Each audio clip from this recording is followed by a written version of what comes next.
I'm going to talk a little bit today about the fire that burned Valley Appliance and Furniture and the S&L in Valley City, North Dakota on January 26, 1956.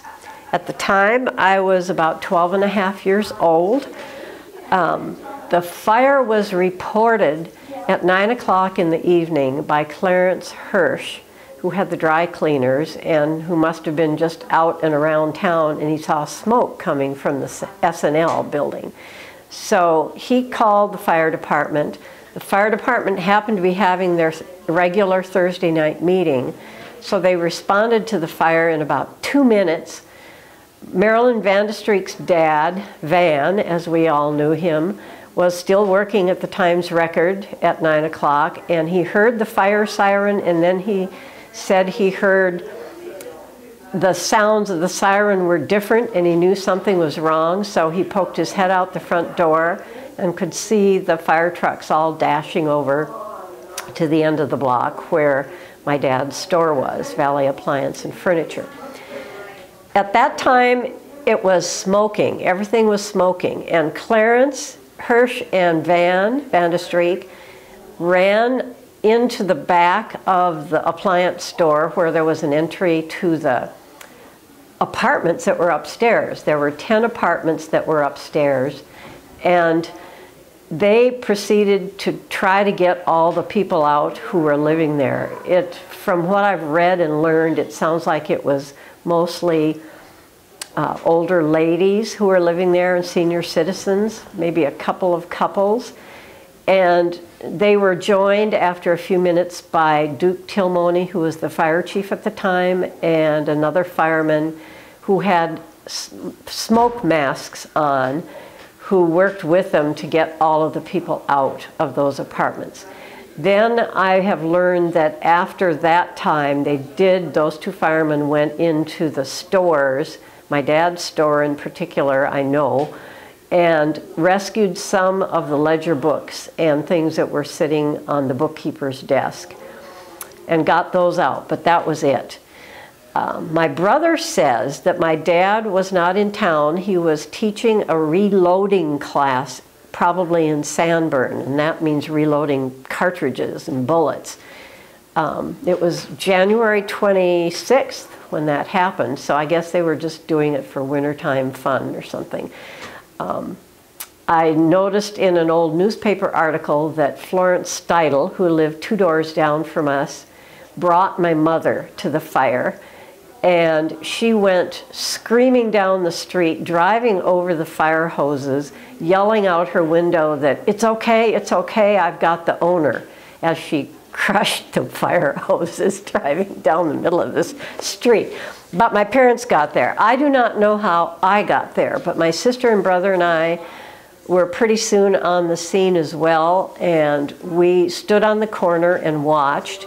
It took a while before the flames erupted, and it didn't seem like the fire department was doing a whole lot. I don't think they knew they couldn't go into the building because the smoke was so incredibly dense. And then the fire broke out over the roof of the S&L store, and at that point they started pouring water on it.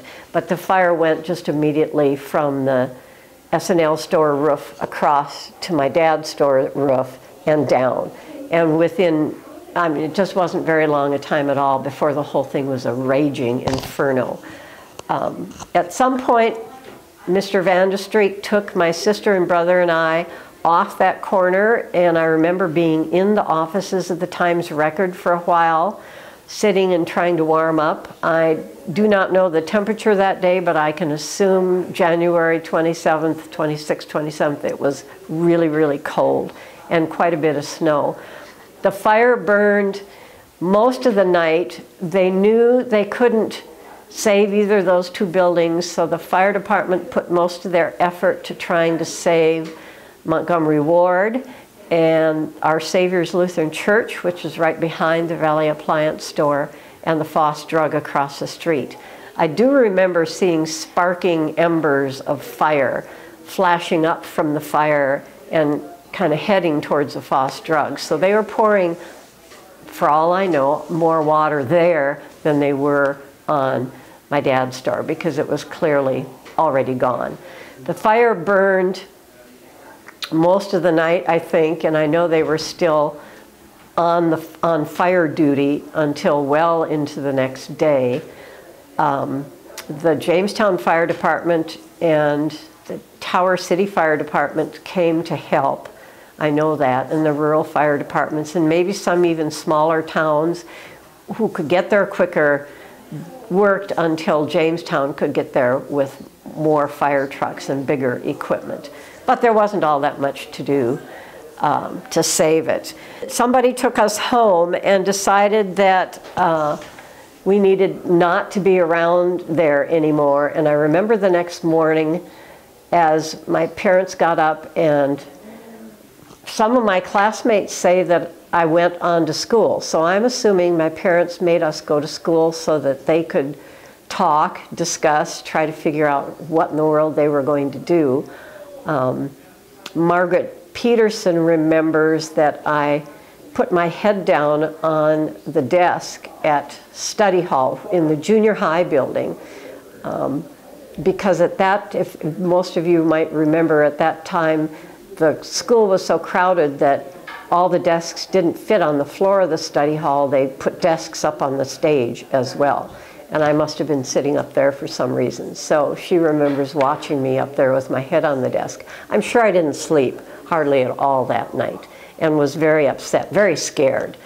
And my parents worked for, I don't know how long, but for some period of time, made the decision that they were going to rebuild. And then my dad and Orville Barber went about the business of trying to acquire the, Dad at the time he owned the furniture side. He did not own the appliance side. It was in an estate. But I remember him driving all over Wyoming and Montana and different places. I think the estate had about 25 heirs, so he had to get all of them to sign off selling the land to him, which they all did, and then Mr. Barber was able to acquire the S&L lot. There's no building, of course, the lot. And then they worked together to build their new stores. And they connected the two stores with a big, wide doorway that is still in use today that had a huge metal fire door that they would close every night because of the fear of fire. I think my parents lived with the fear of fire forever after that, until the day they died. They were very skitsy about the subject of fire. One, I think it's Phyllis Meyerly, who lived in an apartment above the Pillar Theater. She was an artist, and she painted a picture of the fire, the ruins of the fire, where just part of the building was standing. And that hung in our living room forever. They gave it to Mom and Dad, and that was there until my parents both passed away, and now my sister has that painting at her place. So it was a very dramatic time in our lives. I remember afterwards, Dad set up a store about somewhere down near Bong's Bootery in that area. And I had a job. My job was to transcribe that halfway burned up ledger book that was all sooty and smelled. I will never forget the smell of that fire in that book. Transcribe all the ledger pages from that burned book into a new book, because that was the way we kept our accounts. That was our permanent records. And even the ledger books that were in the fire safe got smelly and kind of singed around the edges, but they did survive. It's very dramatic, very scary.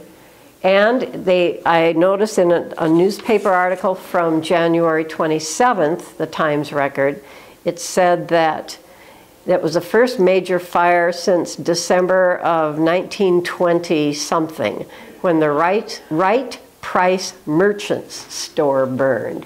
And then prior to that, there was something around the turn of the century, and then, of course, the courthouse, I think, in the 1890s, somewhere way back there, burned, and then was replaced by the current courthouse in Valley City. So that's my story. It is a memory. The smells I will never forget. The memory of that night I will never forget. Memories, you know, we do what do you call it? Revisionist history. The way you remember things in your mind isn't necessarily what you read in the newspaper when you go back and look at it. So I learned a lot by looking at this newspaper article. I learned some things I didn't know at all, and then some things that I had that were my thoughts that were just plain wrong. So it's interesting what happens when you're 12 and a half years old and how you remember that 50, 60 years later.